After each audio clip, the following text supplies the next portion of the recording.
Now, there is a side note here. So like the charter city. Now, we're actually not starting this charter city to promote like Web3 values or anything like that. I mean, I think obviously, but we will likely be structuring the core governing system as a DAO. Because I think that if you're starting a new company today, that doesn't make sense to write it on a DAO. So it is something that people cannot interfere with. And in a governing system where the core governance code is written on a DAO, well, then all of a sudden, yes, DAOs become a very interesting way to operate a governing system. It literally makes sense to make every company that's operating within that country a DAO, because they'll be operating within the lattice of this network of DAOs.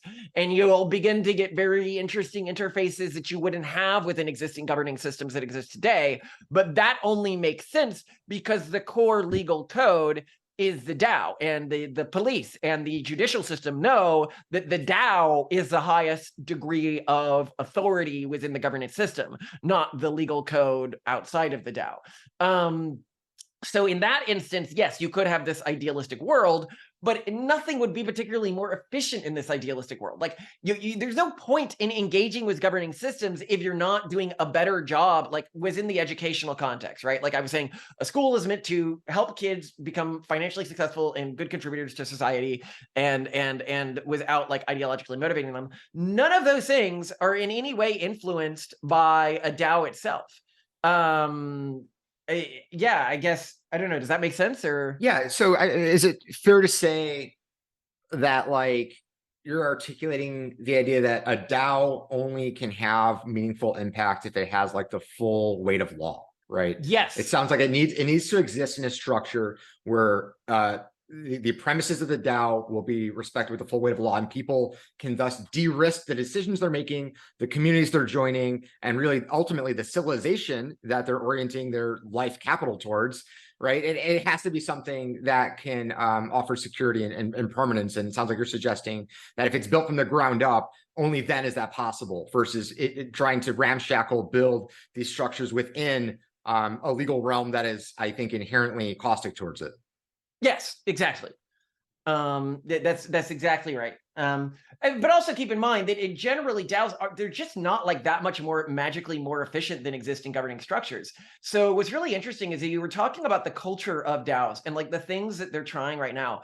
But a lot of this stuff was tried in like the 60s and 70s with co-ops. Like co-ops exist, and they say like it's like a co-op. And I'm like, yeah, it is like a co-op because people tried this shit before. Like, and we know people are like, well, it must be great, you know? And I'm like, no, most of the co-ops don't exist anymore. And they were outcompeted by more capitalist systems, because it turns out that, giving your employees a stakeholding voting share in the company, right? Like the Walmart worker, it turns out, is not terribly competent at judging how Walmart should be run, nor are they actually invested in it running as efficiently as possible. That's actually the people who have, made a sacrifice without any form of remuneration for the company, which is the shareholders, who likely are going to be most invested in that.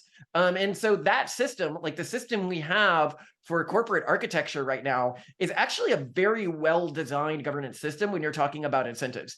That said, there are ways that it could potentially be done better. And we talk about these in our book, but they're not necessarily run on a DAO. It would be DAOs, again, really do not unlock that many things that you can't do with pencil and paper government.